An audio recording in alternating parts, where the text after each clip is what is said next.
ओम शांति। हम लोग तो आज तक यही सुनते आए शांति भाई जी। ब्रह्मा बाबा के द्वारा ब्रह्म धर्म की स्थापना, ये तो बिल्कुल नई बात है। बोला 100% ब्राह्मण कोई बना ही नहीं। जब 100% ब्राह्मण बना ही नहीं कोई, तो ब्राह्मण धर्म की स्थापना कैसे कहेंगे? जब वो संपूर्ण बनता है, 100% ब्राह्मण बनती है उसकी आत्मा, पुण्यात्मा बन जाती है, तो ब्राह्मण धर्म की स्थापना होना चालू हो जाता है। तो संपूर्ण ब्राह्मण की निशानी क्या होगी?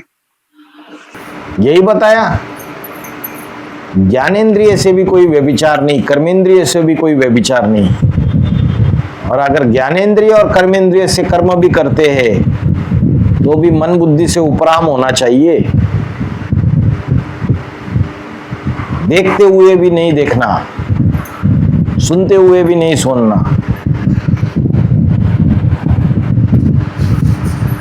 ऐसे नहीं कि मन उसमें इन्वॉल्व हो रहा है। मन इंद्रियों से जो कर्म कर रहे हैं उसमें इन्वॉल्व हो रहा है और अवस्था नीचे जा रही है, तो उसे संपूर्ण ब्राह्मण नहीं कहेंगे, 100% पक्का ब्राह्मण नहीं कहेंगे। परसों क्लास में जैसे आपने बताया था कि जो कलंकीधर अवतार है 10वां, मतलब 8 अष्टदेव और 9वां आर्य समाजी और 10वां इस्लाम धर्म का जो नष्ट देव है, वो इस्लाम धर्म का नष्ट देव है, उसी को नास्तिक बताया ना? हाँ जी, वही नास्तिक है। तो भाई जी इस्लाम धर्म का नष्ट देव कैसे? वो इस्लाम धर्म का नहीं है, एक्चुअली वो नास्तिक है। उस दिन भी समझाया, लेकिन उसके अंदर इस्लाम की क्वालिटी है। ऐसा नास्तिक है जो माँ को माँ नहीं समझता, बहन को बहन नहीं समझता, काम विकार की इतनी आग लगी हुई है जो माँ और बहन को भी नहीं देखता है अपनी। इसलिए बोला इस्लाम सबसे नंबर 1 कामी, 100% कामी। इस दुनिया में कोई ऐसा होगा जो 100% कामी होगा, वो है। भाई जी, जो ये 3 अवस्थाएं बताई हैं, स्वप्न, जागृत और सुषुप्ति, तो चारों युगों में या 5 युगों में किस तरह ये अवस्थाएं होती है? 4 युगों में तो सतयुग, त्रेता युग, द्वापर युग, कलयुग जब शरीर धारण करते हैं तो जागृत अवस्था है। जब संगम युग में आते हैं, शिव बाबा से ज्ञान मिलता है तो मनन चिंतन मंथन चलता है, सूक्ष्म अवस्था बन जाती है, वो स्वप्न अवस्था है, मनन चिंतन मंथन की स्टेज। और संगम युग के लास्ट में जब स्वर्णिम संगम युग आता है तो परमधामी स्टेज को प्राप्त हो जाते हैं, कर्मातीत अवस्था को प्राप्त हो जाते हैं। तो वो है कौन सी अवस्था? सुषुप्त अवस्था। तो ये जो सोल ट्रैवलिंग होता है, ये हमारा स्वप्न अवस्था में होता है। स्वप्न अवस्था में सूक्ष्म शरीर ट्रैवल करता है, एक्चुअल ट्रैवल करता है। तो स्वप्न अवस्था में जो हम है ना कार्य करते हैं या जो हमें संकल्प आते हैं या सपने देखते हैं, तो वो सच्चाई होते हैं या हमारा भ्रम होता है? भ्रम का होता है। सूक्ष्म शरीर ट्रैवल करता है, कभी कभी दूसरे कोई भूत प्रेत आके भी स्वप्न लाते हैं, आभास कराते हैं, और जिसमें हम अलग अलग जगह जाते हैं तो हमारा सूक्ष्म शरीर ट्रैवल करता है एक्चुअल में। भाई जी, ये जो कल की अवतार है, 10वां अवतार, क्या उसी अवतार से बाप की प्रत्यक्षता होगी? या अभी जैसे बताया ना, कल की अवतार में ब्रह्मा की सोल प्रवेश करके पाठ बजाएगी, राम वाली आत्मा भी पाठ बजाएगी। अभी बताया ब्रह्मा की सोल, पता नहीं बताया, मेरे दिमाग में यही है। ऐसा कुछ नहीं बताया, दशावतार है बोला। तो ऐसी अवस्था बन जाती है, सुनते हुए भी नहीं सुनना, देखते हुए भी नहीं देखना, कोई कितना भी ग्लानि करे। ये बात बताई। जब संपूर्ण ब्राह्मण बनेगा तो कितनी भी ग्लानि करे उसके ऊपर कोई असर नहीं पड़ेगा। तो कल के अवतार मना दुनिया ग्लानि करेगी उस पाठधारी की, उसको कोई असर नहीं पड़ेगा। लेकिन कलंक लग रहे हैं तो फिर ऐसा कोई पाठ होगा जिसके आधार पे कलंक लगे, या ऐसे ही नाम के लिए? ऐसा पाठ होगा तो इसको कलंक लगेंगे। तो राम और कृष्ण दोनों की आत्मा ही प्रवेश करेंगी उसमें, उस किरदार में? राम की आत्मा करती है। नंबर 1 रुद्र 12 सूर्यवंशियों में प्रवेश करके 12 ज्योतिर्लिंगों का पाठ बजाता है। तो बोला कि जब तक वो 10वां बच्चा है नास्तिक, उसको जब तक काम विकार की आग से बाहर नहीं निकालेगा तब तक बाप प्रत्यक्ष नहीं हो सकता भगवान के रूप में, नारायण के रूप में।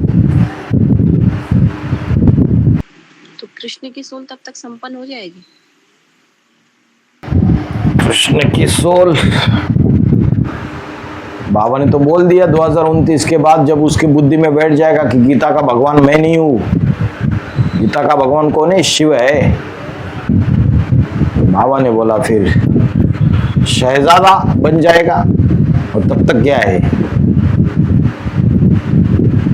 तो हरामजादा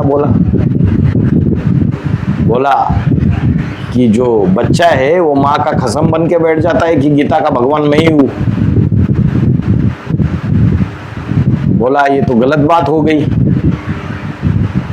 अभी तुम साहबजादे बने हो, फिर तुम शहजादा बनोगे।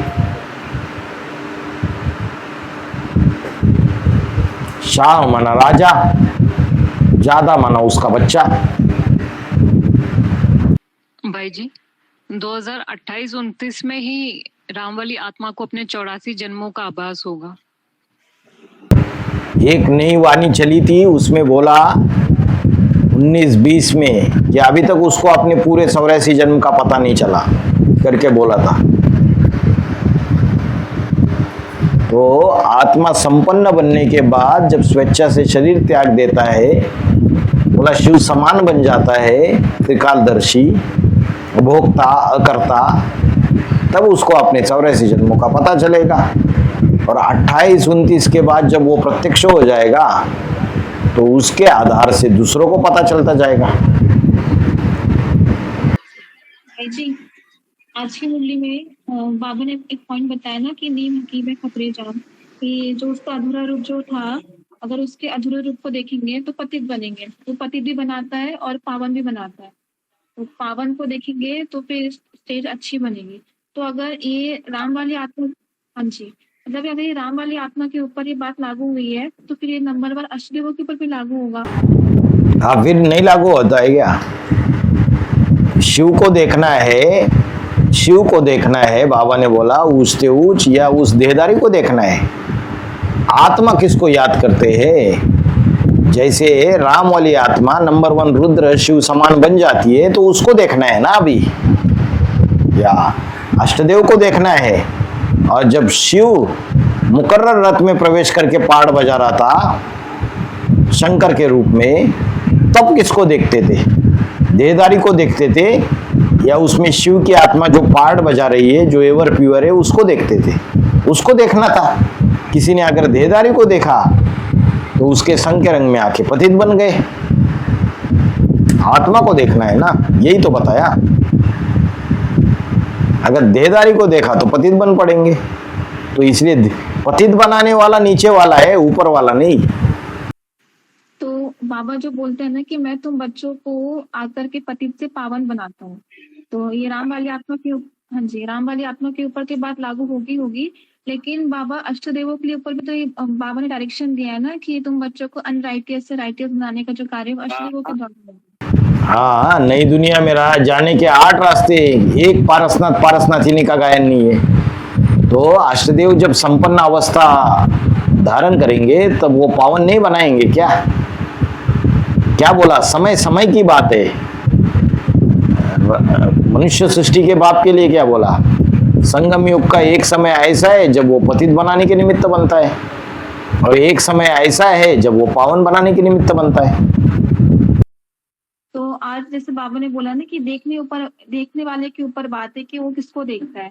तो जैसे अष्टदेवों के ऊपर, हाँ जी, अगर अष्टदेवों के ऊपर इस बात को हम टैली करेंगे तो मतलब उनके अगर अधूरे रूप को देखेंगे तो पतित बनेंगे क्या? मतलब पद जो होगा किसको देखना है? उसमें जो नंबर 1 रुद्र है वो प्रवेश करता है, उसको देखना है, हम क्यों देखे? हाँ जी। तो बाबा जैसे बोलते ना कि आज नीम हकीम खतरे जान, आधी अधूरी जानकारी जो होती है, डॉक्टर का बाबा ने एग्जाम्पल दिया। तो भाई जी मेरा ये प्रश्न है कि अभी तो जैसे अष्टदेव पाठधारी जितने भी हैं, 8 अष्टदेव हैं, अभी तो उनका पुरुषार्थी रूप चल रहा है ना, संपन्न तो पाठधारी बने नहीं है। था तो राम वाली आत्मा का 2018 तक पुरुषार्थी रूप था या संपन्न रूप था? 17-18 के पहले तक पुरुषार्थी रूप था या संपन्न रूप था? पुरुषार्थी रूप था। तो बाबा ने बोला शिव बाबा है पुरुषार्थी, शिव बाबा है पुरुषार्थ कराने वाला। तो उसमें शिव पुरुषार्थ कराने वाला था और जो राम वाली आत्मा थी वो पुरुषार्थी थी। साकार और निराकार का कॉम्बिनेशन है शिव बाबा। वैसे ही राम वाली आत्मा शिव समान बन जाती है तो राम वाली आत्मा नंबर 1 रुद्र प्रवेश करके अष्टदेव में वो पुरुषार्थ कराती है, उसको देखना है हमें। और जो अष्टदेव वाला पाठधारी वो पुरुषार्थ करता है जब तक संपन्न ना बने। तो प्रॉब्लम क्या हो रही है? ऐसे कई पाठधारी है ना जिनका ऐसा मंथन चलता है कि मतलब वैसे बाबा है, बाबा के बाद अष्टदेव आ गए तो अष्टदेवों के ऊपर जिम्मेवारी आ गई। तो कई बच्चे ऐसे बोलते हैं कि अभी जो रुद्र है वो इन 11 रुद्र गणों के अंदर प्रवेश करता है, तो अभी तो उनका भी अधूरा रूप है। तो क्वेश्चन मेरा ये है कि अधूरा रूप को देखना से पद कम होना, इसका क्या मतलब होता है? कि मतलब उनके ऊपर डिपेंड, तो बोला ना बाबा ने अधूरा रूप देखना, पद कम होना। तो ब्रह्मा जो टेम्पररी था, उस ब्रह्मा में शिव को याद नहीं किया बच्चों ने, सारे ब्राह्मण परिवार में ऐसे पैदा हो गए क्या आप? और जो राम वाली आत्मा है मुकर्रर रथ, उसमें शिव को याद नहीं किया क्या आपने एडवांस में आने के बाद? किया। फिर बोला आत्मा को किसको देखते हो? जो असंपन्न पुरुषार्थी है उसमें तो नहीं लटक गए क्या? ये बोला। उसके अंदर जो आत्मा आके ज्ञान दे रही है, जो कार्य कर रही है, दृष्टि के वाइब्रेशन फेंक रही है, जो आत्मा अभिमान में, उसको याद करना है। देहदारी में तो लटक नहीं गए कहीं। इसलिए बोला जब किसकी गोद में आए हो, बच्ची को पूछा, अगर ये कहेंगे ब्रह्मा की गोद में आए हो तो फेल, अगर ये कहेंगे शिव बाबा की गोद में आए तो पास। तो देखना किसको है हमें? उसमें जो संपन्न है उसको देखना है, अधूरे रूप को देखना ही नहीं है हमें। भाव क्या है हमारा, उसके ऊपर शूटिंग होता है। तो भाई जी अभी ब्राह्मण परिवार में कई ऐसी आत्माएं भी है ना जो अभी अष्टदेवों के परिवार से भी जुड़ी नहीं है, वो सिर्फ बाबा को ही सब कुछ मानते हैं। तो फिर उनकी क्या गति होगी? फिर अभी 2025 आ गया, अभी भी मतलब उनकी बुद्धि में ये रहता है कि बाबा ही सब कुछ है, अष्टदेव नहीं होते, ऐसे रहते हैं ना किसी की बुद्धि में। तो फिर उनका फिर क्या? हाँ, अभी 2025 के बाद वो आत्माएं भी अगर फिर भी अष्टदेवों के ग्रुप से नहीं जुड़ेंगे तो क्या उनका फिर पद फिर बहुत ही कम हो जाएगा क्या? प्रजा में जाएंगे, फिर राजा थोड़ी बनेंगे। 108 की माला जो बननी है उसमें उच्च पद पाएंगे थोड़ी, 108 की माला में थोड़ी आ पाएंगे। फिर बाद में उनकी बुद्धि खुलेगी तो 1000 में चांस मिलेगा उनको। जो 108 के नीचे वाले उसमें जुड़ जाएंगे फास्ट, और उसमें भी नहीं आ पाएंगे तो 16108 में आएंगे। फिर जितना देरी करेंगे, जितना लेट लतीफ, उतना कम पद मिलेगा। अभी तो जिनकी बुद्धि खुली वो एटलीस्ट एक लक्ष्य तो पकड़ सकते हैं 28-29 तक हमें 108 की माला में आना है। उनकी बुद्धि में ये बात ही नहीं बैठी, उनका तो लक्ष्य भी नहीं होगा, और लक्ष्य नहीं होगा तो लक्षण भी नहीं आएंगे, पुरुषार्थ भी नहीं होगा वैसा। तो मतलब जो 27-28 तक भी अगर वो पाठधारी अष्टदेवों के परिवार से नहीं जुड़े तो उनको फिर 16,000 के बाद काउंट करेंगे हम लोग। हर एक अष्टदेव की अपनी 1000 भुजाएं है ना, उसके बाद जो काउंटिंग होगी उसमें आएंगे वो पाठधारी सारे। तो अभी नहीं जुड़े, अभी 2 साल में क्या क्या होने वाला है अभी पता है। मैंने बोला 108 में नहीं आ पाएंगे, 1000 में फिर भी आ सकते, 27 में भी बुद्धि खुल गई,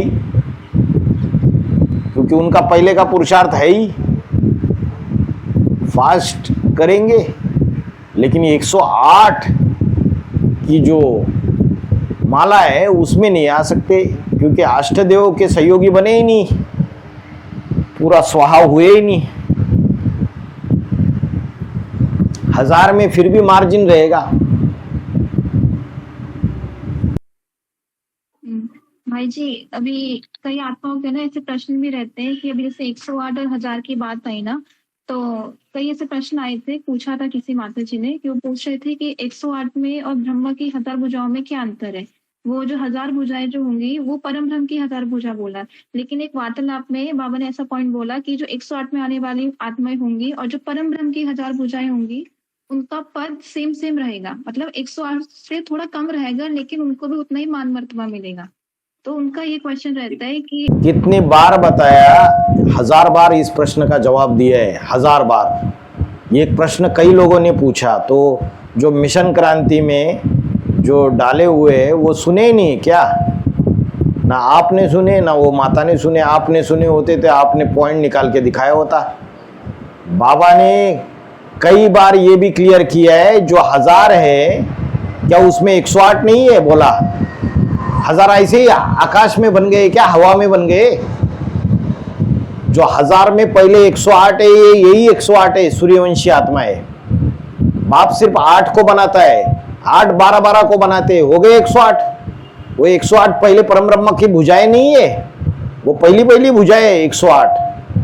वो 108 1000 में है ही है, स्टार्टिंग के 108, और उस 1000 में पहले 8 है अष्टदेव। ये सारे लोगों ने भ्रांतियां फैलाई हुई है। सारे पॉइंट इकट्ठा करके सुनो बाबा के अलग अलग वार्तालापों के, तब जाके पता चलेगा। कहीं एक पॉइंट कुछ है उसमें बाद में रिफाइनिंग हो गई, वो पॉइंट सुने ही नहीं। तो बोला 1000 में 108 है ही है, और फिर बाकी के मन के बिना अष्टदेव के परम ब्रह्म की 1000 भुजाएं बन जाएगी। अष्टदेव परम ब्रह्म की भुजाएं नहीं है क्या, बाहर है क्या? अष्टदेव पहली 8 भुजाएं, फिर अष्टदेव जो सूर्यवंशी परिवार तैयार करते हैं उसमें जो 12 तैयार करते हैं, वो पहले 108 जो तैयार हो जाते हैं वो परम ब्रह्म की पहली 108 भुजाएं। फिर हर एक जो 108 मन के है, 108 में 8 को छोड़ दो, जो 100 है वो 10 तैयार कर देंगे, हो गए 1000। ये तो कोई प्रश्न इसलिए आया क्योंकि वो उनका ये कहना था कि अगर हम 108 में नहीं आ सकते तो हम 1000 की भुजाओं में तो आ सकते हैं ना, 12 में आने का पुरुषार्थ करना ऐसे जरूरी है क्या? तो बोल रहे थे कि 1000 में आने का फिर हमें किस तरह का पुरुषार्थ करना है, उनका ये प्रश्न था। ओ प्रश्न ये था, तो उनको यही पता नहीं कि है ना, एक जो अष्टदेव के जो परिवार वाले हैं वो ही 1000 भुजाओं में आते हैं। इस तरीके का पुरुषार्थ करना है, नष्टो मोहा का पुरुषार्थ करना है, सच्चा पोता मिल देना है, तन मन धन समय संबंध संपर्क स्वाहा करना है, यही पुरुषार्थ करना है। उनका ये कहना था भाई जी कि मैं गृहस्थी में तो मुझे तोड़ निभानी है, बाबा ने बोला है कि तोड़ निभा करके चलनी है। तो तोड़ निभाकर माताएं चल रही है ना। ये इस ग्रुप में भी ऐसी माताएं जो तोड़ निभाती है और इतनी ईश्वरीय सेवा करती है। कोई भी सेवा बताओ उनको, मधुबन का भी सारा काम संभालेगी, बाहर जाएगी, मार्केट में से सारी खरीदारी करेगी, मधुबन के लिए भी, मधुबन का भी सारा चीज़ों का हिसाब रखेगी, सेवा करेगी, परिवार को भी संभालेगी, खाना भी बनाएगी, ज्ञान भी सुनाएगी, मोबाइल पे ढेर सारी आत्माओं के रोज कोर्स करेगी, पीबीकेस को भी ज्ञान सुनाएगी, बीकेस को भी ज्ञान सुनाएगी, और जो बाहर की दुनिया वाले हैं सेमिनार से जो नंबर मिलते हैं उनको भी ज्ञान सुनाएगी। तो ऐसी माताएं नहीं है इस ग्रुप में, है। टेक्निकल सेवाएं भी करेगी, सब कुछ करती है, अमृत वेला भी करेगी। तो क्या वो नहीं आएंगे? वो तोड़ नहीं निभा रहे, वो तोड़ निभा रहे। और जो उनके पास जो धन है वो भी लगाएगी ईश्वरीय सेवा में, गुप्त में। तो ऐसे उच्च पद पाएंगे, या जो अपनी घर गृहस्थी में जिनकी बुद्धि लगी हुई है, तोड़ निभाने का मतलब पूरे ही वो गृहस्थी के तरफ है ना। कोई कोई तो ऐसे है जिनका खुद का प्रॉपर्टी में बड़ा शेयर है, ढेर सारा पैसा है, लेकिन हिम्मत नहीं हो रही है कि उसको ईश्वरीय सेवा में लगाए। तो वो क्या काम का? तो तोड़ निभा रहे, तो किस तरीके के तोड़ निभा रहे? 90% गृहस्थी की तरफ और 10% यहां तो प्रजा क्वालिटी में जाएंगे, प्रजा में जाएंगे, हजार भुजाओं में थोड़ी आएंगे। भाई जी, वार्ता 1514 में बाबा ने, किसी ने प्रश्न पूछा था कि शंकर का जो विष है वो गले के नीचे नहीं उतरता है, तो बाबा ने उत्तर दिया कि शंकर का विष गले के नीचे नहीं, उसका विष ऊपर भी नहीं जाता है, आत्मा की तरफ भी नहीं जाता है उसका विष। तो ये आत्मा की तरफ ऊपर नहीं जाता है, उसका अर्थ क्या है? इसका मतलब मन बुद्धि में वो विषय विकारों का विष नहीं जाता है। आत्मा को हो, बुद्धि रूपी पेट को हो, एक ही बात है। मन बुद्धि में वो विषय विकारों की बात नहीं रहती है। कर्मेंद्रिय से भले कर्म किया, विषप्राशन किया, लेकिन मन बुद्धि उपराम होने की वजह से, आत्मिक स्थिति अच्छी होने की वजह से आत्मा के ऊपर, मन बुद्धि के ऊपर असर नहीं होता है उस विष का। कोई होते हैं उसका ही मनन चिंतन मंथन करते रहते हैं। इसका मतलब रामबली आत्मा का जब संपन्न स्टेज बनता है तो वो न सुख का न दुख का अनुभूति होती ही नहीं उसको। उसी को बोलेंगे कि आत्मा की तरफ में जाती है और पेट की तरफ वो शरीर को पोषण नहीं करता। इसका मतलब वो इससे परे हो गया, डिटैच हो गया। हाँ जी, हाँ जी। तो भाई जी एक भाई बात, जी, जैसे कंठ में विष रह गया तो कंठ में विशुद्धि चक्र भी होता है, जैसे हमारी वाणी जो हम बोलते हैं वो सत्य हो जाता है जब वो जागृत होता है। तो विशुद्धि चक्र पे कोई प्रभाव नहीं पड़ता उस विष का, अगर देखा जाए तो? पड़ता है ना प्रभाव। तभी तो जो आवाज है, उसके मुख से जो वाणी निकलती है, जैसे कन्या माताओं की आवाज होती है, आकर्षित करती है, ऐसी आवाज है क्या उसकी? नहीं है।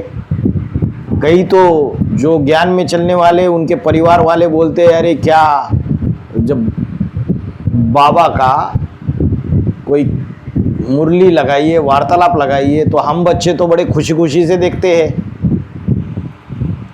बड़े उमंग उत्साह में बाबा की वाणी सुनते ही।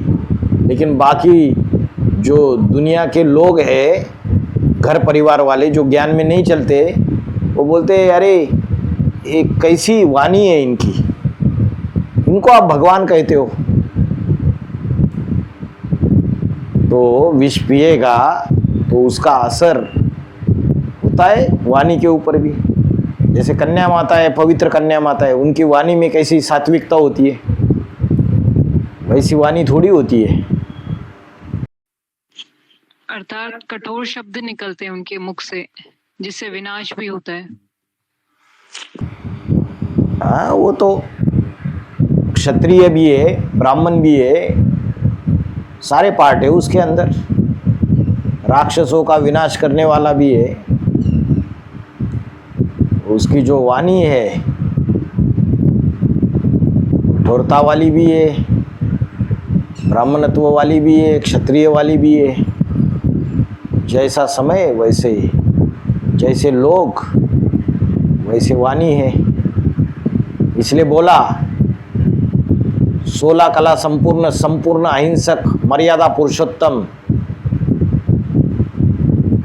ये गायन जो है ये उसका नहीं है जिसमें भगवान आता है। अगर वो 16 कला संपूर्ण, संपूर्ण अहिंसक, मर्यादा पुरुषोत्तम बने संगम युग में, तो आसुरों का विनाश भी न कर पाए। बाबा ने बोला वो अंत तक क्षत्रिय रहेगा, उसके अंदर ऐसी पावर है, लास्ट में 1 सेकंड में वो क्षत्रिय से अपने को ब्राह्मण बना सकता है, और संपूर्ण ब्राह्मण सो संपूर्ण देवता बना सकता है फिर। लेकिन अंत तक आतताइयों से, विधर्मियों से, अधर्मियों से लड़ने के लिए उसको क्षत्रिय की एक्टिंग करनी पड़ती है। अंदर से पूरा ब्राह्मण है पक्का। तो ये जो गीत है, गूंजी विनाश की वाणी फिर भी कल्याणी, तो वो उस कंठ के कारण ही है, कठोर की वाणी जो चलाता है, जिससे विनाश हो जाता है। हाँ, बड़ों बड़ों की पोल पट्टी खोल देता है। विनाश की वाणी, विनाश माना संगठन टूट जाना। जैसे इस्लामियों की पोल पट्टी खोली है, महाकामी है, कामी कुत्ते हैं। क्रिश्चियंस की पोल पट्टी खोली है, बौद्धियों की खोली है, डंके की चोट पर। सिखों की खोली है, सन्यासियों की खोली है। सन्यासियों में कायरता वाली पवित्रता है, दूरबाज खुशबाज वाली।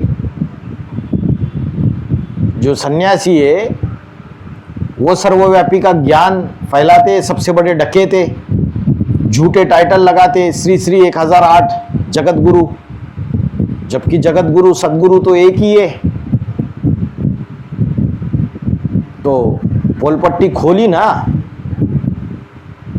किसी में सामर्थ्य नहीं है, ना बीके वाले में सामर्थ्य है, ना बाहरी किसी सत्संगों में सामर्थ्य है कि सच्चाई डंके की चोट पर कहे। तो गूंजी विनाश की वाणी फिर भी कितनी कल्याणी।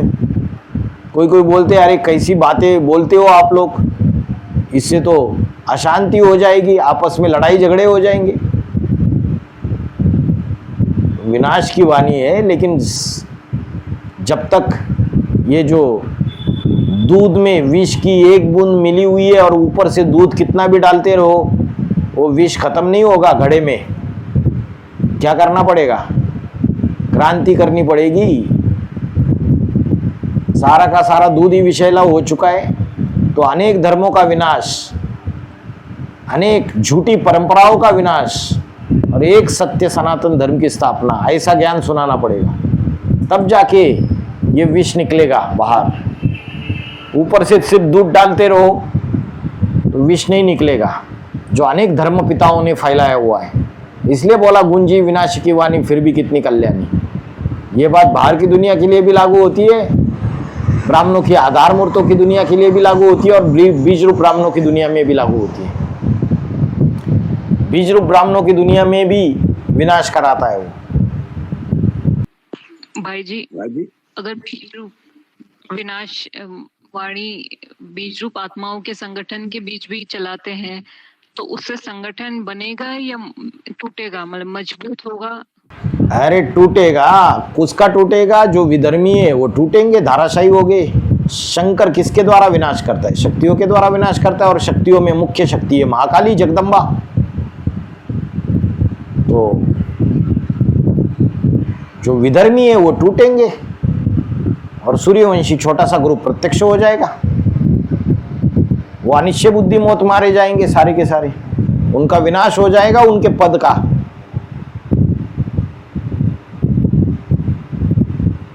वो श्रेष्ठ पद सूर्यवंश की जो माला है उसमें ले नहीं पाएंगे वो आत्माएं। ओम शांति।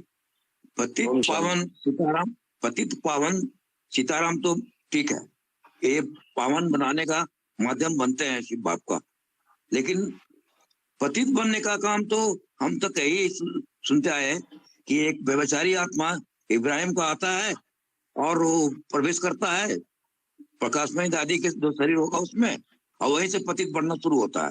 राम वाली आत्मा कैसे पतित बनाने का कारण बनती है?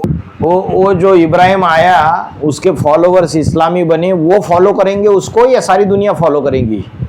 जब इब्राहिम आया तो सनातन धर्म भी था ना, सूर्यवंश और चंद्रवंश, वो थोड़ी फॉलो करेंगे उसको। वो सूर्यवंशी चंद्रवंशी भी तब फॉलो करेंगे जब उनका मुखिया भी पतित बनेगा। तो सारी दुनिया को नीचे लेके जाने वाला वो है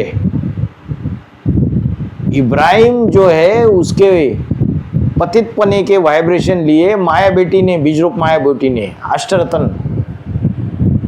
और उसने अपनी दादी अम्मा को बताया। दादी अम्मा के अंदर वो भ्रष्ट इंद्रियों का सुख लेने के वाइब्रेशन आ गए, और वो जो जगदम्बा है उसने आदम को बरगलाया। तो आदम अगर बरगलावे में नहीं आता तो क्या सूर्यवंशी चंद्रवंशी जितने भी सनातन धर्म है उसके फॉलोवर से जितनी भी जनसंख्या थी उस समय 10 करोड़, वो सारे के सारे विशेष बनते नहीं बनते? भाई जी, हाँ? आदम नहीं, हवा के थ्रू हुआ ना। शूटिंग पीरियड है। माध्यम तो इस तरीके से बनी राम वाली आत्मा कि वो अगर पतित नहीं बनता तो सूर्यवंशी चंद्रवंशी जो सनातन धर्म वाले वो नीचे गिरते ही नहीं। इब्राहिम पतित बना, कुछ भी बना, तो ज़्यादा से ज़्यादा इस्लाम धर्म के जो फॉलोवर जो परम धाम से नीचे उतरे जाएंगे वो सारे पतित बनेंगे, दूसरे थोड़ी बनेंगे। या तो जो कच्चे कच्चे हिंदू है सनातन धर्म वाले वो पतित बनेंगे। सारा का सारा मुखिया जब नीचे आ जाता है, माध्यम भले इब्राहिम बना, लेकिन जब मुखिया नीचे आ जाता है तब सारी दुनिया नीचे गिर जाती है। जो बीच के बाड़े का फल जो खाने के लिए मना किया, उसके लिए प्रिवेल तो किया हवा ने, जगदम्बा ने। लेकिन वो मानता है क्या? अमृत छोड़ बिखकाए को खाए। उसकी बुद्धि में बैठती नहीं ये बात। कहता है मैं तो संग के रंग में पतितों को पावन बनाऊंगा। यज्ञ के आदि में भी धोबी घाट खोला था।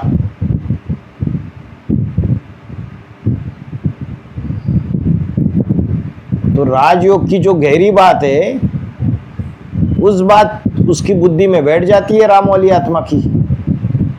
यज्ञ के आदि में भी उसका पाठ ऐसा ही है। संग के रंग में आते हुए भी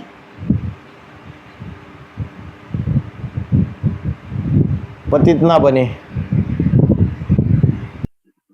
तो फिर पतित बनाने का माध्यम क्यों बोला मुरली में आज कि राम भी बनता है?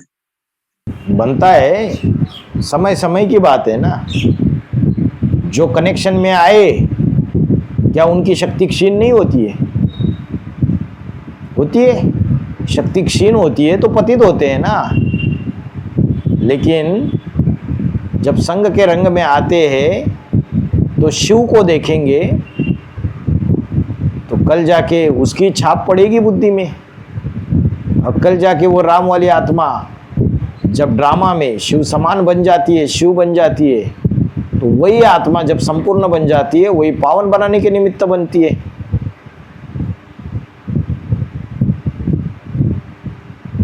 नीचे जाना, ऊपर उठना, यह अभ्यास की बात है।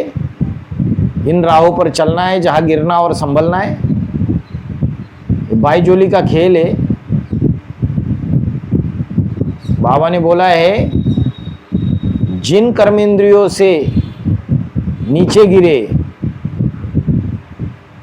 उन्हीं कर्मेंद्रियों से फिर संगम युग में कर्म करके फिर धीरे धीरे ऊपर चढ़ेंगे। ऐसे नहीं कि डायरेक्टली आत्मा पावन बन जाएगी। इसलिए तो वो भक्ति मार्ग में बोलते हैं कि पहले मूलाधार चक्र, फिर स्वादिष्ठान चक्र जागृत होगा, फिर ये। तो डायरेक्टली आत्मा पावन नहीं बनेगी। पहले जिन कर्मेंद्रियों से पतित बने हैं वही कर्मेंद्रिया से फिर से ऊपर चढ़ने का रास्ता होगा।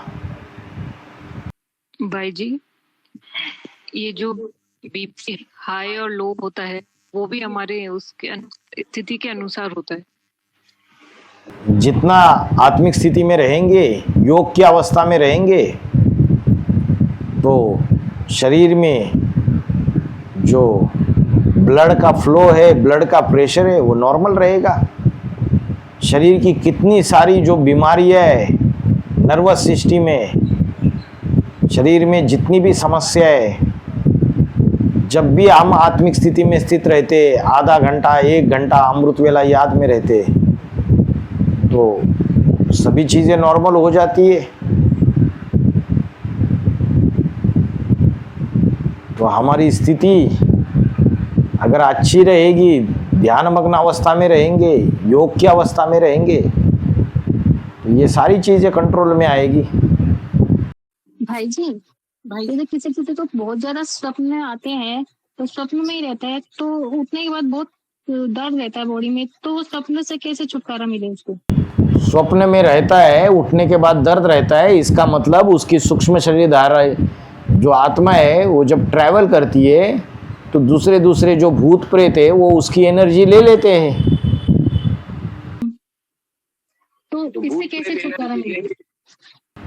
उससे छुटकारा मिले उसके लिए क्या करना पड़ेगा?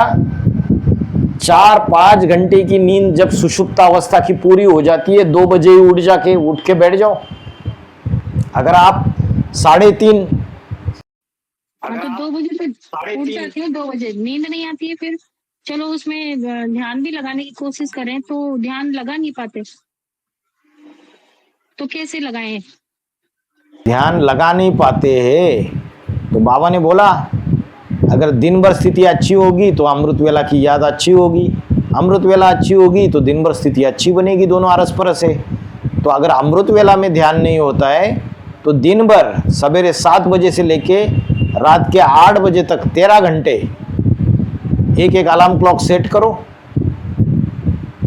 एक ऐप आता है पिल रिमाइंडर, और नहीं जैसे उठ तो जाते हैं, सो नहीं पाते, सोते तो नहीं है, 2 बजे बाद में नींद नहीं आती है, अमृत वेला भी करते हैं।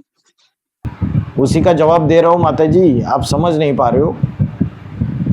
जवाब ये दे रहा हूँ, उठ तो जाते हैं लेकिन याद होती नहीं है, आत्मिक स्थिति बनती नहीं है, तो उसका सॉल्यूशन दे रहा हूँ। उसका सॉल्यूशन ये है कि अगर अमृत वेला उठ के ठीक से नहीं हो रहा है तो दिन भर सवेरे 7 बजे से लेकर रात के 8-9 बजे तक 13-14 हर एक घंटे का एक अलार्म, ऐसे 13-14 अलार्म क्लॉक सेट करो हर एक घंटे के बाद। मोबाइल में अलार्म क्लॉक सेट करना आता है, उसको सेट करो, नहीं आता है तो बच्चे से किसी दूसरे से घर में जो मोबाइल को जानते हैं वो सेट करके देंगे। एक ऐप आता है पिल रिमाइंडर का, पिल माना मेडिसिन, पिल रिमाइंडर का ऐप आता है, उसमें भी सेट कर सकते हैं अलग अलग। हर एक घंटे में अलार्म बजेगा, जब बजेगा तो 10 मिनट आत्मिक स्थिति का अभ्यास करो, याद में बैठ जाओ या खड़े रह के आत्मिक स्थिति करो, जैसे भी।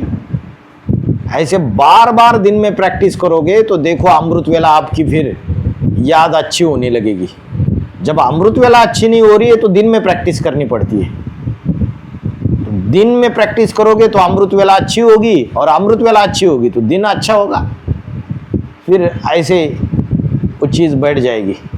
जैसे साइकिल की चेन है, साइकिल की चेन गिरती है कि जैसे किसी किसी का शरीर साथ नहीं देता है, वो चाहता है पुरुषार्थ करना लेकिन वो कर नहीं पाता है, तो कैसे क्या करे? वो जैसे हम अमृत वेला सुने या मुरली सुने उससे हो जाएगा? पुरुषार्थ उसका शरीर काम नहीं कर रहा, करना तो चाहते हैं लेकिन कर नहीं पाते, शरीर काम नहीं करता है, शरीर काम नहीं करता है, उठने बैठने में दिक्कत होती है, चलने फिरने में भी दिक्कत होती है। और कुछ होते हैं कि जो चल फिर ही नहीं पाते, माइंड बहुत काम करता है, माइंड शार्प है, तो वो करना चाहते हैं लेकिन कर नहीं पाते, कि है ना, क्योंकि इंसान बेबस हो जाता है।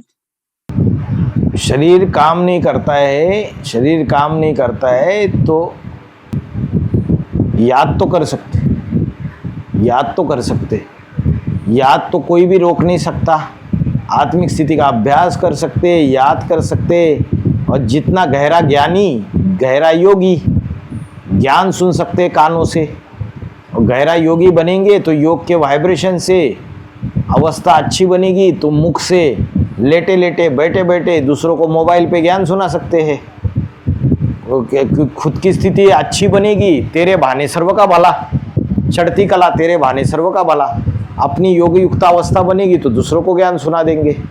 और अगर शरीर काम नहीं करता है तो अच्छे से अच्छे डॉक्टर को दिखाओ, केमिकल का इम्बैलेंस है।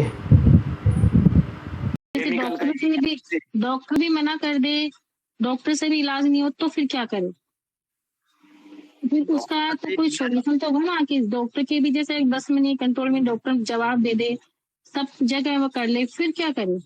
फिर उसके अलावा कुछ एक बाबा के ऊपर ही विश्वास करके बैठे हम तो फिर क्या करें? बीमारी है, एक डॉक्टर ने मना किया, दुनिया में सैकड़ों डॉक्टर से, सैकड़ों डॉक्टरों ने मना कर दिया, मान लो सैकड़ों ने मना कर दिया, फिर क्या करें? क्या बीमारी है? बीमारी क्या है? बच्चा है एक, वो 28 साल का है, वो 6 महीने तक ठीक था, उसके बाद है ना उसकी बॉडी काम करना बंद कर दी, सिर में बुखार हुआ था। वो समझता है, बोलता है, लेकिन वो ज्ञान में चलना चाहता है, लेकिन वो कर नहीं पाता है कि मम्मा मैं क्या करूं। अच्छा, तो उसकी बॉडी में पूरी में जकड़न रहती है, बैलेंस नहीं बनता, वो बैठता भी नहीं है, वो लेटा रहता है खाली। आपका ज्ञान सुनता भी है, अमृतवाणी तो नहीं सुनता है, लेकिन दिन में मुरली सुनता है वो। मुरली सुनता है ना? ठीक है, मुरली सुनने दीजिए उसको लेटे लेटे, और लेटे लेटे मुरली सुनेगा, आत्मिक स्थिति का अभ्यास भी करेगा। थोड़ा सा अगर उठ के बैठ पाया तकिए या लगाकर, तो उसको सीधा बैठ के भ्रुकुटी के बीच, नहीं बैठ पाता ना, वो बैठता ही तो नहीं है। कोई बात नहीं, नहीं बैठ पाता तो निराकारी स्टेज वाली दृष्टि की हाईएस्ट निराकारी स्टेज वाली दृष्टि लगा के रखो उसके सामने, स्वतः ही उसको याद आएगा, है ना, बुद्धि में छाप पड़ जाएगी निराकारी स्टेज की, स्वतः ही आत्मा के ऊपर अटेंशन जाएगा, भ्रुकुटी के बीच में लेटे लेटे भी जाएगा, खींचेगी उसको, खींच होगी, है ना। तो मुरली ज्ञान सुनने दो और दृष्टि की कैसेट लगाओ, जो बाबा की हाईएस्ट निराकारी स्टेज है। भाई जी एक प्रश्न है। शांति भाई जी ये दो विरुद्ध बातें हो गई ना, जैसे कहते हैं कि बाबा संगम युग में राम वाली आत्मा को समझाते हैं कि अमृत देता हूँ तो विक काय को जाके, और खुद राम वाली आत्मा ही कहती है कि मैं ऐसे घोर कर्म में क्यों उलझा दिए करके। और जैसे भगवत गीता में श्लोक में भी आया है, घोर कर्म में मुझे क्यों उलझा दिया। तो ये जब संगम बाबा ही ऐसे बोलते हैं, फिर कैसे होगा? कब की बात है? कब की बात है? दोनों बातें ठीक ही है, आप समझ नहीं पाए, क्योंकि वो क्या सुख लेने के लिए वो कर्म करता है?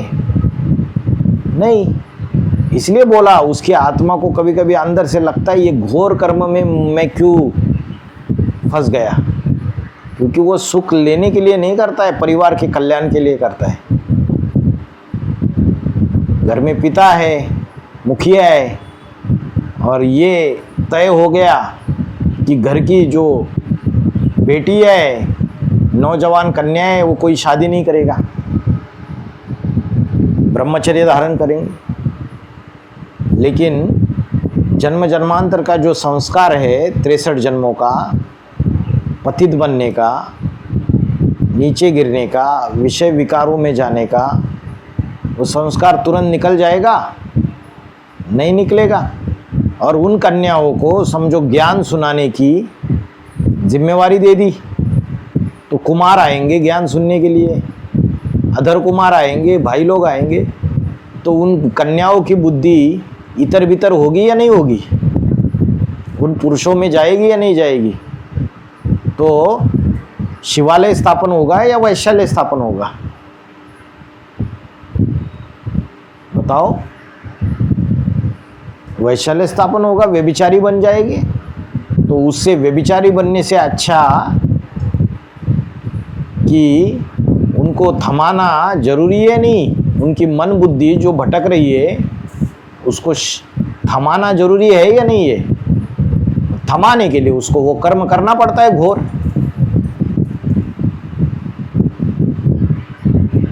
कर्मणि घोरे की बात बाहर जाने से तो अच्छा है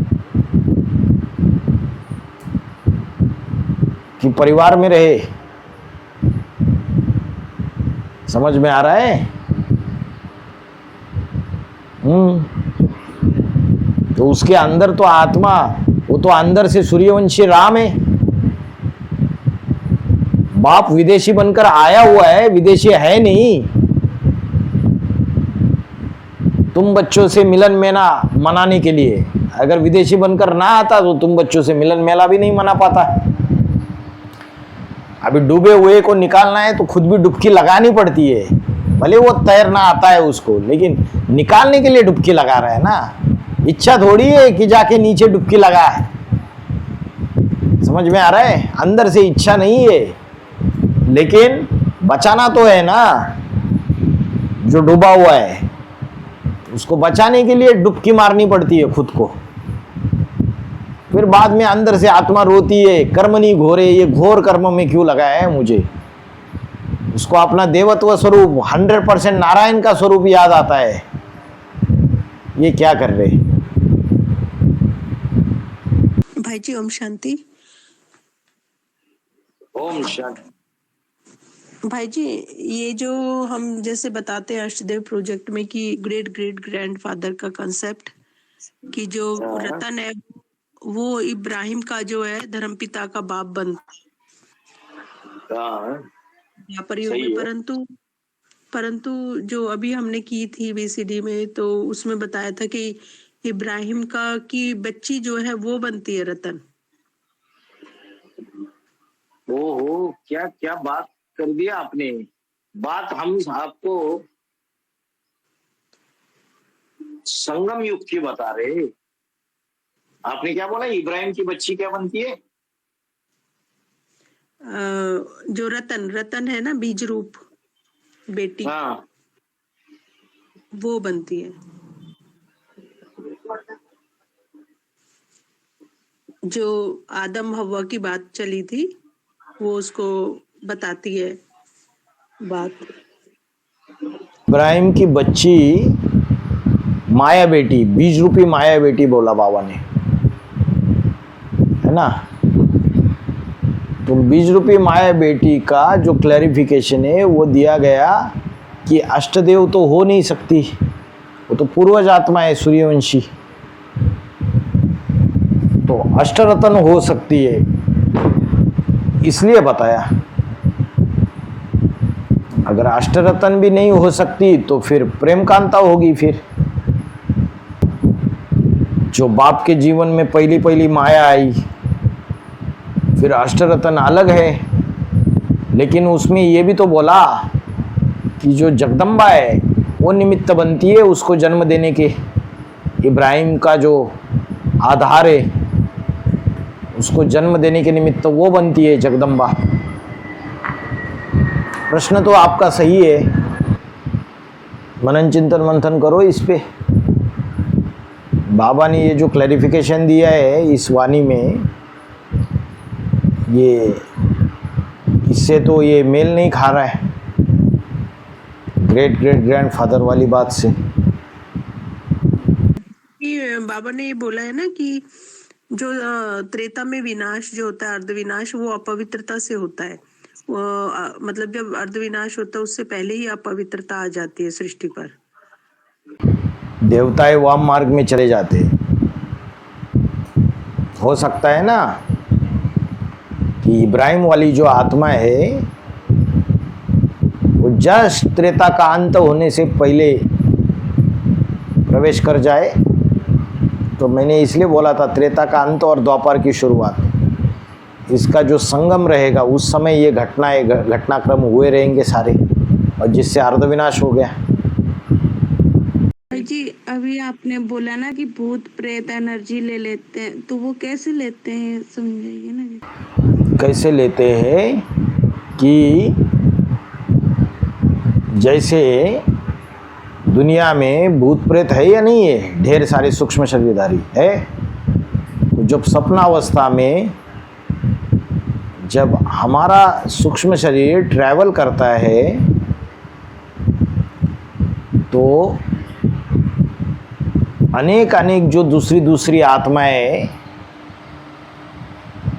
जिनसे हो सकता है हमारे कोई हिसाब किताब हो, पूर्व जन्मों के हो, किसी भी प्रकार के हिसाब किताब हो, या कोई आत्माएं ऐसी हो जो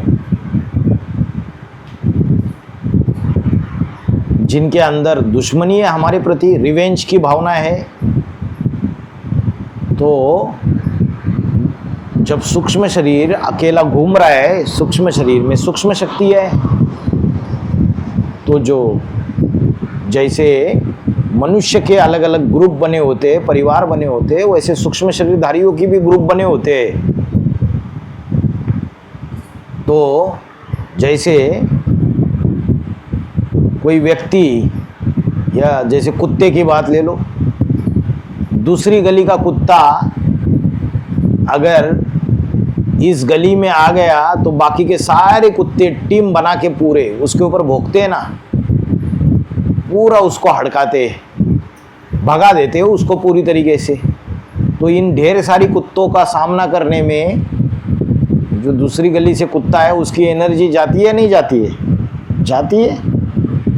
जो सूक्ष्म शरीरधारी ट्रैवल करते हैं स्वप्न अवस्था में, तो जो बाकी की सूक्ष्म शरीरधारियों के ग्रुप बने हुए कहीं ना कहीं अपोजिशन करते हैं, जिससे कभी कभी हम डर के उठ जाते हैं, कभी कभी हम घबराए हुए होते हैं नींद में, कभी कभी दुखी होते हैं, कभी कभी रोते भी है। तो कहीं ना कहीं टॉर्चर किया जाता है प्रैक्टिकली।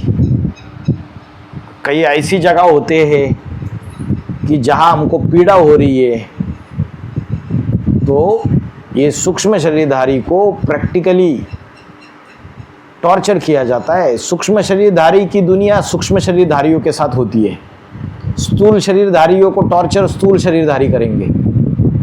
तो रात को जब स्वप्न अवस्था में जब ट्रैवल करता है सूक्ष्म शरीर, उस समय ये घटनाएं घटित हो सकती है। इसलिए बाबा बोलते हैं रात को सोते समय अच्छे से ज्ञान का क्लास करके, आत्मिक स्थिति अच्छी बना के, पूरा बाबा को याद करके, फिर बहुत अच्छी स्थिति बना के फिर सोना चाहिए। ताकि क्या होता है कि जब सूक्ष्म सुषुप्त अवस्था हो जाती है तो अमृत वेला जल्दी नींद खुल जाती है और हल्का भोजन लेते हैं, क्योंकि 2-3 बजे का समय ऐसा समय होता है, उस समय बाहर की दुनिया में ये निगेटिव एनर्जी बहुत ज़्यादा एक्टिव हो जाती है।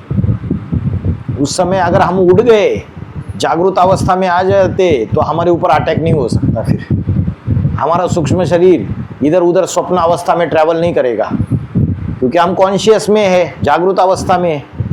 अगर हम उस समय सोए रहेंगे तो स्वप्न अवस्था में सूक्ष्म शरीर इधर उधर ट्रैवल करता है, इधर उधर जाता है, इधर उधर जाता है, तो उस समय निगेटिव एनर्जीज बाहर भी जहाँ जाएगा, ट्रैवल करेगा, वहाँ निगेटिव एनर्जीज ज़्यादा एक्टिवेट रहती है, बहुत ज़्यादा।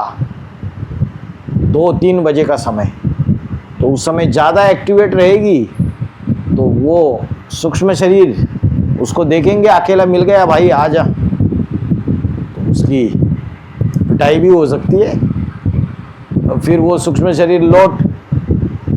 शरीर लौट के फिर से शरीर में वापस आ जाएगा। तो व्यक्ति जब उड़ जाता है तो थका थका महसूस करता है, एनर्जी नहीं है करके महसूस करता है। ये सूक्ष्म दुनिया है। सूक्ष्म शरीरधारियों की दुनिया अलग, स्थूल शरीरधारियों की दुनिया अलग। अगर उस दुनिया में जाएंगे तो फिर उस तरीके का सुख या दुख मिलेगा।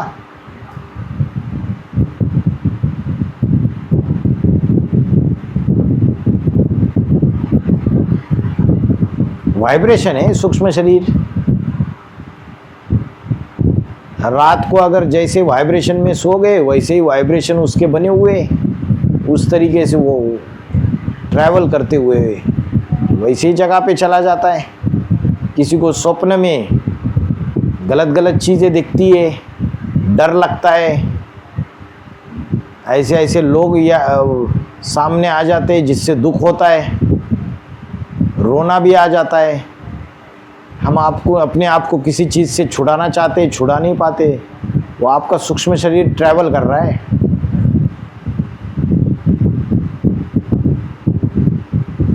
आपके स्थूल शरीर से कनेक्शन टूट चुका है उसका, इसीलिए अचानक उड़ जाते और घबराते, काबू में पता भी नहीं चलता है कहाँ है, क्योंकि सूक्ष्म शरीर को फिर से स्थूल शरीर से कनेक्शन जोड़ने में थोड़ा टाइम लगता है, सेकेंड्स का कुछ। उस शरीर से फिर से जुड़ जाएगा तब हम अपने भान में आ जाते हैं, जागृत अवस्था में अच्छे से। ये सूक्ष्म शरीर जो ट्रैवल करता है यही स्वप्न अवस्था है। भाई जी अपने आप ट्रेवल करता है कि इसको कोई ले जाता है? अपने आप ट्रैवल करते हैं। इसके अंदर जो इच्छाएं स्थूल शरीर से पूरी नहीं हो रही है, जो भी हिसाब किताब है वो वाइब्रेशन का शरीर है, सूक्ष्म शरीर जाता है इधर उधर। लेकिन भाई जी सूक्ष्म में तो कुछ और देखता है, स्थूल में तो उसको वैसे विचार होते ही नहीं है। नहीं होते हैं ना, तो वही जो सबकॉन्शियस माइंड में चीज़ें पड़ी हुई है, वो सबकॉन्शियस माइंड ही सूक्ष्म शरीर है। जब स्थूल शरीर में जागृत अवस्था में मन बुद्धि का फिजिकल माइंड है, बाहरी मन, जो पूर्व जन्मों में जो अंतर मन में जो चीज़ें पड़ी हुई है ना, सूक्ष्म शरीर वो अंतर मन है। जब जागृत अवस्था में तो बाहरी मन है, फिजिकल माइंड, तो उस समय जो दुनिया दिखती है वैसे ही हिसाब किताब है, बस परिवार वाले दिखते हैं। तो वो अंतर मन की जो चीज़ें, वो चीज़ें जब वो सूक्ष्म शरीर इधर उधर जाता है वो चीज़ें दिखती है, दिखाई देती है, लेकिन है वो आपके अंदर की रिकॉर्ड कहीं ना कहीं। जो लोग देखे नहीं है वो भी दिखते हैं, जो लोग देखे नहीं है वो भी दिखते हैं। जी उनका तो कोई मतलब ही नहीं होता, बेमतलब की चीजें होती हैं ऐसे बेमतलब। हाँ, बेमतलब होता है, लेकिन कहीं ना कहीं हिसाब किताब है, कहीं ना कहीं है। इसलिए आत्मा को स्ट्रांग बनाएंगे तो सूक्ष्म शरीर स्ट्रांग बनता है। तो सूक्ष्म शरीर में सूक्ष्म मन बुद्धि है,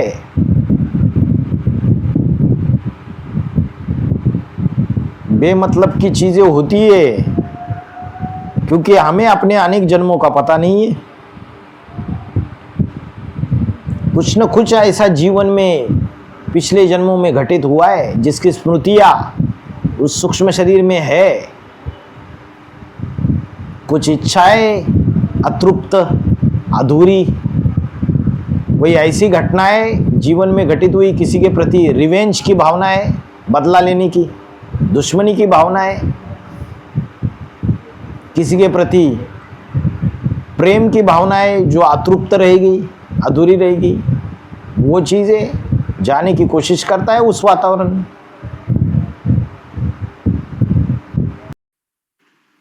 भाई जी कैलाश पर्वत की तरफ अगर कोई चढ़ा नहीं, अब उस तरफ कुछ शक्तियां हैं बोलते हो, क्या सच है या ऐसे ही बोलते हो? नाखून बढ़ने लग जाते हैं अगर उस तरफ कोई जाता है तो। हाँ, तो पहाड़ों पे भूत प्रेत होते, जो लोग पहले पहाड़ों पे गए रहेंगे वहाँ तो कैलाश सोचते हैं कि शंकर जी कैलाश के ऊपर रहते, तो भक्त लोग गए, फिर जाके कड़ी ठंडी में मर गए होंगे ऐसे वातावरण में, तो वो भूत प्रेत बन गए। तो वहाँ उन भूत प्रेतों के वाइब्रेशंस रहेंगे, तो वैसे वैसे अनुभव होते हैं। अभी लोगों को लगता है कि वहाँ शिव जी है, वो गहरी ज्ञान की बात है कि ऊंची अवस्था की बात है। वहाँ तो ऑक्सीजन भी कम होता है, हाँ, लेकिन मनुष्य नहीं होते हैं, ये दुनिया के विषय विकारी मनुष्य नहीं होते। तो जो ब्रह्मचर्य धारण करने वाले सन्यासी जाते हैं और पहाड़ों पर ऊंची जगह पे, तो वहाँ वाइब्रेशन इस शहरों में और ये जो दुनिया है उसके मुकाबले पवित्र वाइब्रेशन होते हैं। उस पवित्र वाइब्रेशन की वजह से ध्यान अच्छा लगता है, अवस्था अच्छी बना सकते हैं, ये होता है। लेकिन शरीर जो है उसके जो टेम्परेचर है, उसकी जो वातावरण है, उसको सहन नहीं कर पाता है। हठ योग जाके करते हैं सन्यासी जाके, और फिर अलग अलग चमत्कृत बातें बताते हैं कि कोई 700 साल जिंदा है। ये सारी गपोड़े हैं, ये भूत प्रेत बनती है आत्माएं, फिर उनके चेलों को आश्रम में कहीं दिखती है, आभास दिलाती है, तो बोलते हैं 700 साल से हमारे गुरुजी जिंदा है। वहाँ भटक रहे हैं वो सूक्ष्म शरीर के रूप में, दिखाई देता है उनको। जो जिसको सपने नहीं दिखते हैं, बहुत कभी जब ये आते छठे चौमासे, जब उसकी स्टेज डाउन होती है, और या फिर कोई जरूरी बात जैसे पूछी जाती है बाबा से, जब उसको साक्षात्कार होते हैं, सपने नहीं आते, तो क्या कारण है? कारण क्या है? अरे हिसाब किताब नहीं होता तो वो इतनी परेशानियां क्यों झेलता है? हिसाब किताब तो है उसके। हाँ, तो जवाब भी आप दे रहे हो, प्रश्न भी आप पूछ रहे हो, आप बोल रहे हो हिसाब किताब तो तो मैं जो है। कह रही हूँ, उसको सपने क्यों नहीं दिखते हैं फिर? किसको? जिसको हिसाब किताब तो है, परेशानियां क्यों भुगत रहा है और सपने दिखते नहीं है उसको? कभी कभी दिखते हैं, कभी कभी कभी कभी दिखते हैं, तो कभी कभी हिसाब किताब होगा। स्थूल शरीर से ज्यादा हिसाब किताब होगा। और कोई कोई भूत प्रेत आत्माएं जो है वो शरीर का कब्जा ले लेती है।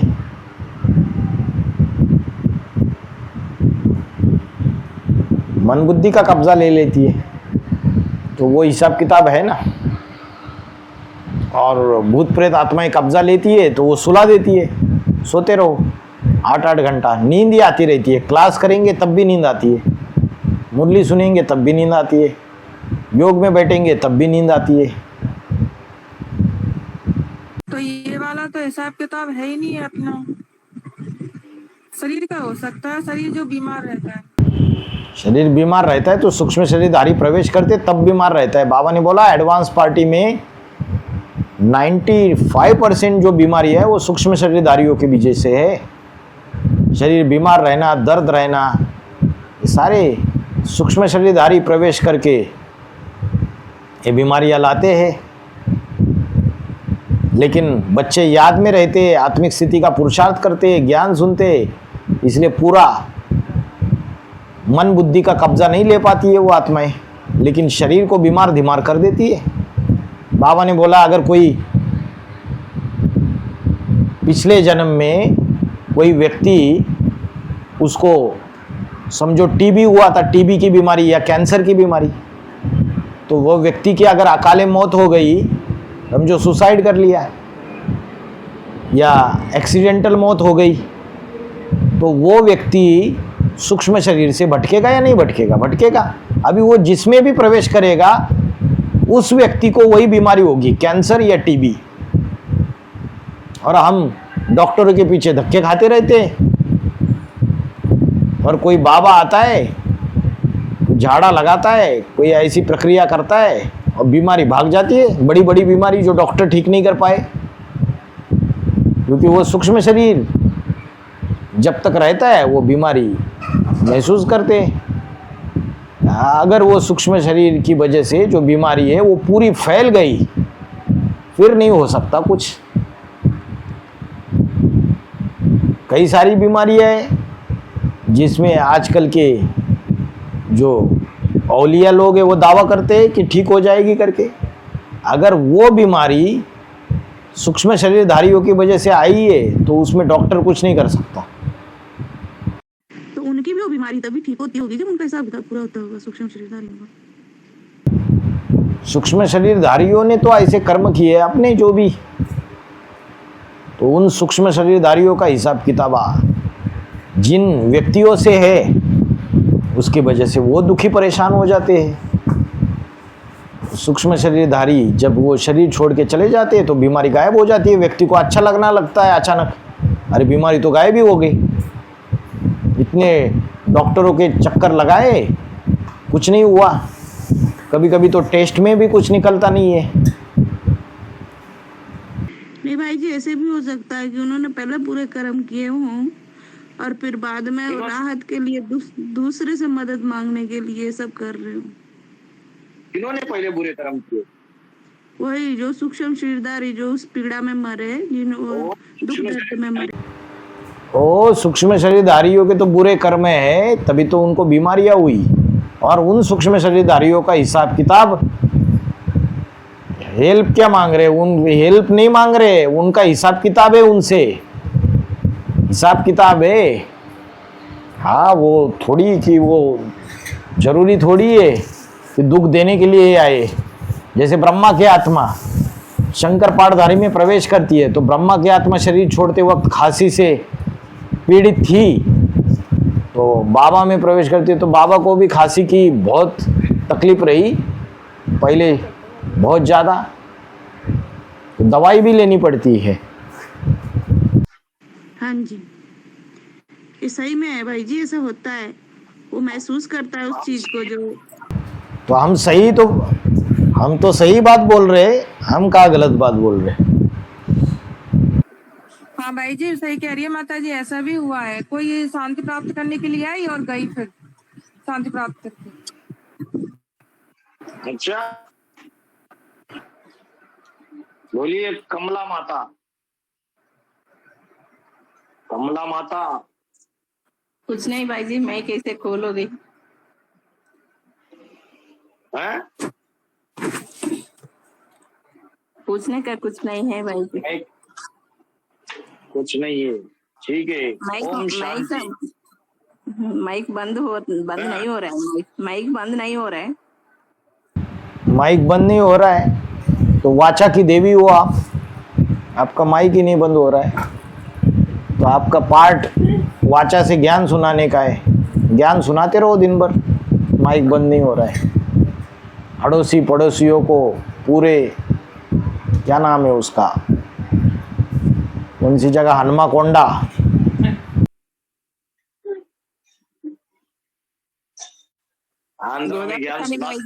हनुमाकोंडा नहीं, गोदावरी खनी। गोदावरी खनी, खनी में, गोदावरी खनी में ज्ञान सुनाओ। जी भाई जी सुना रहे हैं। ओम शांति भाई जी। भाई जी ओम शांति भाई जी। भाई जी, जैसे अभी ये क्लास होता है, ये जो अभी क्लास चल रहा है, और कोई भाई को ये क्लास दिखता नहीं, उसका क्या प्रॉब्लम हो सकता है? मतलब जो लिंक, मुरली की लिंक जब भेजी जाती है, सुबह अमृत वेले की, फिर रात की, और ये जो गीता क्लास, वो सुनाई देता है, लेकिन ये भाई जी जो अभी क्लास चल रहा है ये नहीं सुनाई देता, इसका क्या प्रॉब्लम हो सकता है?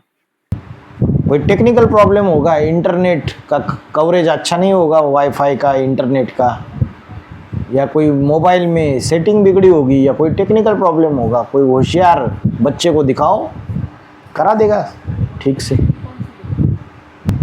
ओम शांति।